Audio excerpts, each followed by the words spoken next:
So today I'll be speaking to you about trauma bonding and the reasons why a victim finds it extremely difficult to leave their abusive partner.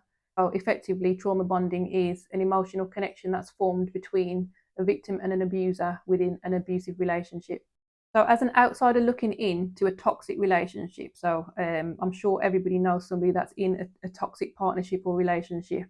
We all have, a friend or something that might be in an unhealthy relationship. Um, and as an outsider looking in, we'll often always think to ourselves, why do they keep getting back with that person? Why do they find it so difficult to leave? Just split up with them, stop getting back with them. It's often the things that you hear people saying. And the reason is trauma bonding. Within a trauma bonding relationship, you will often also see the couple splitting up on a regular basis and getting back together. So splitting up, getting back together, splitting up, getting back together. And that's often because it's a complete toxic mess. It's really destructive. And, there's arguments left, right, and center. One minute everything's fine, next minute it's a complete mess. A trauma bonded relationship is often two unhealed individuals in an unhealthy dynamic who are unable to fulfill a proper relationship because, they have unhealed traumas from before. They haven't allowed themselves to heal or to work on themselves before coming together. So trauma bonding can happen on a small scale or a more significant scale. So it can range from, an emotionally abusive relationship to a physically abusive relationship. But either way, it still creates a trauma bond between an abuser and the victim. You'll also find this within a narcissistic abusive partnership where, the way that the relationship works from the start, basically, the abuser or the narcissist will love bomb the victim with lavish, gifts and days out and all the things that the person wants to hear. They love bomb them with affection, attention, gifts. They tell them everything that they want to hear in terms of future faking, future planning. We're going to get married, we're going to have 2 kids together, we're going to move in together, this, that, and the other, at a very fast pace. That in itself creates hormones left, right, and center. Cortisol, dopamine that are being released at that point because it's like, wow, I've got everything that I desire in a man here. He's presenting himself in this perfect sort of way. So at that point, you're at the high of the relationship. So you're on a roller coaster, effectively, is what they will have you on. A roller coaster of extreme highs and extreme lows. And this is what forms and what causes and creates the trauma bonding because it's unhealthy to be on this constant ups and downs. And it creates an addictive type of cycle for the victim. The hormones that are released, oxytocin, cortisol, and dopamine, are all sort of feel-good hormones. So, you're constantly searching for that high all the time. And with a narcissist, they always bring you extremely high in order that they can bring you extremely low. The higher that they take you, the more extreme the fall. So think of this toxic roller coaster, this constant ups and downs, highs and lows. One minute you're extremely good, like, everything's going really well, you're getting on, everything's going very well. Then next minute you're arguing, it's very toxic and destructive. There's lies, there's deceit, there's all of this toxic mess basically. So that's your lows. But then as a victim, you're searching for this high because you know that they're able to bring you to this high. You're searching for the person that they presented in the beginning, which is a fake person. So you stay in order of reaching that high again. And as I said, it becomes an addictive cycle. So it's literally like a drug. You become addicted to the person and to the toxic relationship and the cycle. You'll often hear people in a toxic situation saying, when we're good, and when we're bad, we're extremely bad. That's the prime example of a toxic relationship. When somebody's saying that is not healthy whatsoever. A healthy relationship should be stable and secure, not this constant highs and lows and ups and downs. It's like you can't be together, yet you can't be apart. And it's like, living with the enemy. It's like a love-hate sort of situation. And it's not healthy whatsoever for either of the party. And it's often due to unhealed traumas. Like, neither of them are healthy individuals. They're both very toxic and they're both unhealed. This is crazy to say, but I would often say in the past, if I had the opportunity with a stable, secure type of guy that presented as, quite normal really, I would say, oh, he's boring, which is a bit sick really if you think about it. But, I hear women saying this all the time. it's not fun. Those type of guys were not fun to me. It's like I wanted this chaos and a bit of drama. It's like, you know, they're keeping you on your toes. There's a bit of drama going on, but it's twisted. It's not the right way to think and to be at all.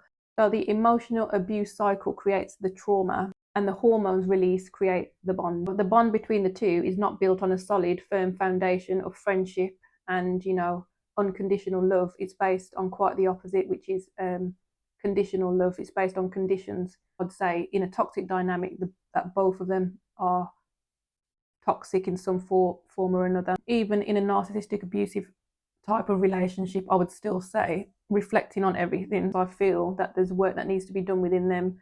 They're attracting this type of toxic person and allowing them to stay during the early stages because they're not realizing the red flags. I'm not pointing the blame at anyone. This is from personal experience for myself. I can be quite harsh on myself though, like, you know, but I personally feel that there is things that we can do to work on ourselves to ensure that we become secure and stable so that we're healthy and that we no longer entertain that type of toxic behavior whatsoever. You know, as soon as a person starts presenting any toxic type of behavior, that's it. It should just be cut off. You know, just don't entertain it at all. But if you're seeking the drama, or, you know, let's get a man that's going to keep me on my toes a little bit, or like a bit of a bad boy kind of thing, then you're asking for trouble. And this is just, again, me being blunt.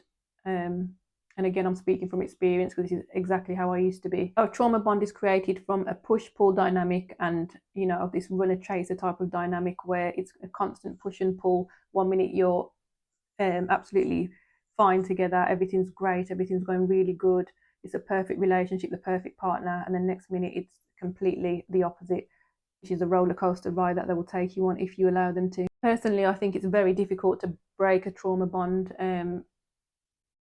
First and foremost, you need space. I would advise that you try and create some type of space between you. You know, if the person is abusive that you're with anyway, it's very highly likely that they're not going to allow you to have any space whatsoever. So even when you're not together, you'll find that they'll be bombarding you with text, you know, phone calls. They want to know what you're doing every second of the day, who you're with. It's basically monitoring your behavior and bombarding you so much to the point that you can't think and make sense of the reality that's going on.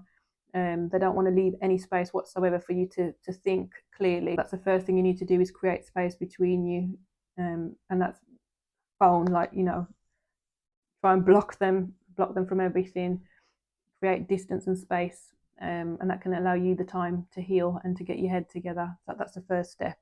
It's called no contact, basically. So no contact whatsoever, no phone calls, no text, no meeting, nothing. Just stay away from the person. If you keep the contact there, there's no point having like 1 day not speaking to them, or 2 days, because that's not enough time. If you don't stick to the no contact rule, you're going to find it extremely difficult to get off the roller coaster. And I've been on that roller coaster. I was on it for a while, and I found it very difficult to get off. Thanks to the Almighty Christ, the Redeemer and the Restorer, the one that gives me strength on a daily. He's given me the strength that I need to move on, really, and to heal through His Word, through getting closer to Him. So I'm grateful. So if you're one of those people that are stuck in a toxic relationship and you feel that you're trauma bonded to your partner, I would advise that you try and go no contact. No contact means no phone calls, no texting, no meeting up with a person. That type of toxic partner is not going to allow you the space anyway. So you need to try and have, you know, some type of strength to create the no contact. So that's a rule of thumb there. And if you find that you can't do it on your own, I would advise that you seek the Lord, seek God. And this is what I had to do to get myself out of this toxic mess that I was in. God's healing me daily. I'm on a journey with Christ now. I've drawn closer to God. He's helped me through His strength. He's shown me things about myself that I needed to work on. He's allowed, me to work on myself, and he's helping me through His teachings in the Bible, through scriptures and through His Word, to show me my true value. So every day, you know, he's teaching me new things. I think when you come to the point of